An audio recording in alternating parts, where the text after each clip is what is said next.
தன்னுடைய குடும்பம் பசியோடு இருக்கக்கூடாது என்பதற்காக பசியோடு உழைக்கக்கூடியவர் தந்தை.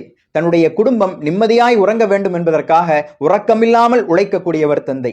தன்னுடைய பிள்ளைகள் பெரிய படிப்பு படிக்க வேண்டும் என்பதற்காக தாங்க முடியாத கடன்களை சுமந்து கொள்ளக்கூடியவர் தந்தை.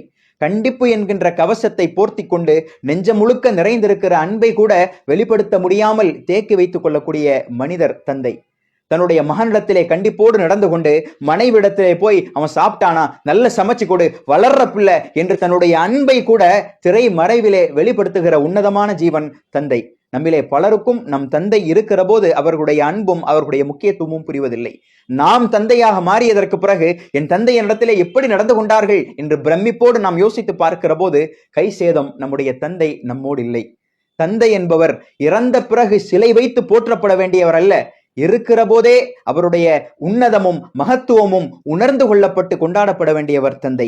அல்லாஹ்வுடைய தூதர் ஸல்லல்லாஹு அலைஹி வஸல்லம் உடைய வார்த்தையை பாருங்கள். ரிதர் ரப்பி ஃபி ரிதல் வாலித் வ ஸஹத்துர் ரப்பி ஃபி ஸஹத்தில் வாலித்.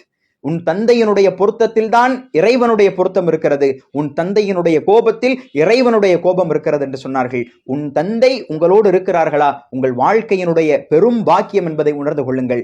உங்கள் தந்தையை அன்போடு கட்டி அணைத்துக் கொள்ளுங்கள். பரிவோடு அவர்களுடைய கைகளில் முத்தமிடுங்கள். நெஞ்சம் நிறைய பாசத்தோடு சொல்லுங்கள், date you are the best.